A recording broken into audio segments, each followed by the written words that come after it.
अंतर बहुत छोटा सा है, लेकिन ध्यान से समझिएगा। रावण को ज्ञान का अभिमान था और प्रभु श्री राम को अभिमान का ज्ञान था।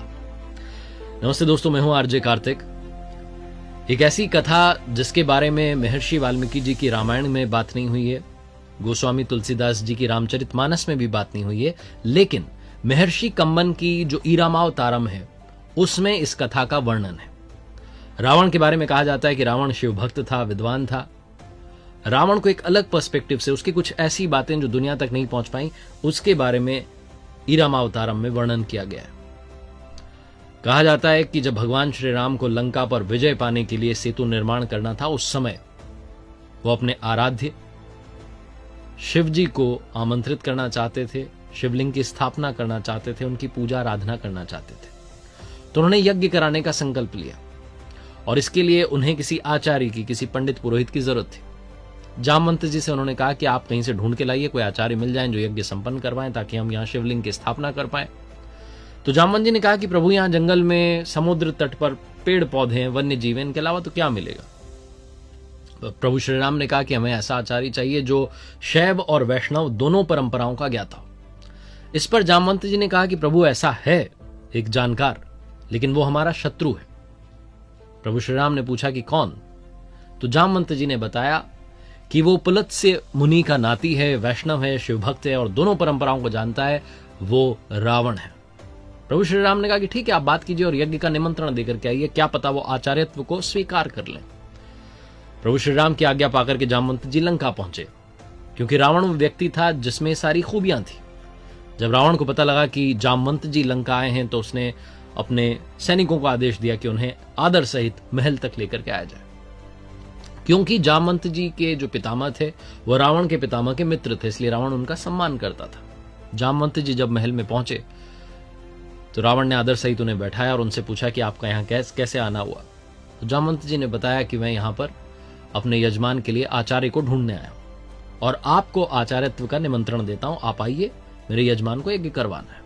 तो रावण ने पूछा कि आपके यजमान कौन है। तो जामवंत जी ने बताया कि प्रभु श्री राम एक यज्ञ करना चाहते हैं, एक बड़ा लक्ष्य है, उसके लिए वो यज्ञ कर रहे हैं और भगवान शिव के शिवलिंग की वहां स्थापना करना चाहते हैं समुद्र तट पर। रावण ने पूछा कि वो लक्ष्य क्या है, लंका विजय। जामवंत जी मुस्कुरा करके बोले हाँ। रावण ने कहा ठीक है, मैं अवश्य आऊंगा, क्योंकि आप मुझे आचार्यत्व का निमंत्रण देने आए, तो आप चिंता मत कीजिए, ये आचार्य वहां आएगा और यज्ञ संपन्न करवाएगा। जामवंत जी को विदा करने के उपरांत रावण खुद अशोक वाटिका में पहुंचा और साथ में अपने सेवकों को आदेश दिया कि आवश्यक सामग्री जो है उसका संग्रह कीजिए।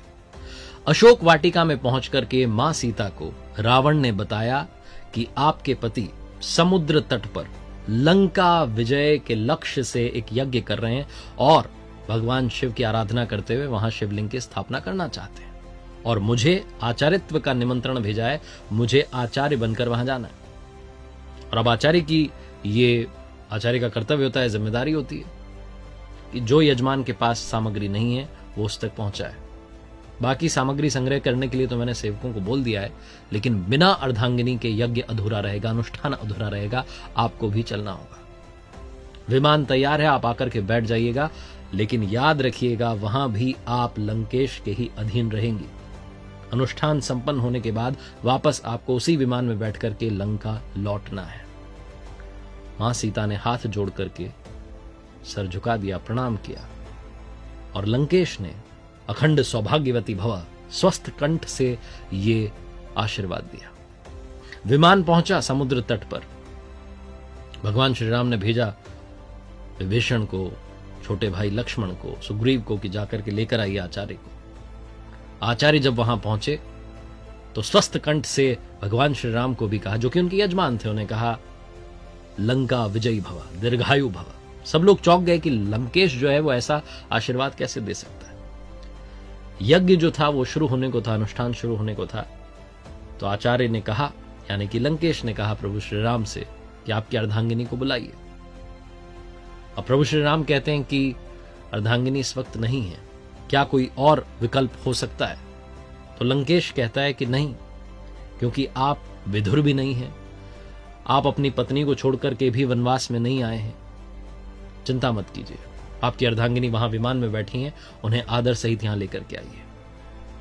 मां सीता आई, प्रभु श्री राम के बगल में बैठी, अनुष्ठान संपन्न हुआ और अंत में जब दक्षिणा की बारी आई तो प्रभु श्री राम ने अपने आचार्य से, जो कि लंकेश दशग्रीव था, उससे कहा कि दक्षिणा में मांगिए, आप क्या मांगना चाहते हैं। जितने आसपास खड़े थे सबको डर था कि कहीं ये ना मांग ले लंकेश कि अब प्रभु श्री राम वापस अयोध्या लौट जाए।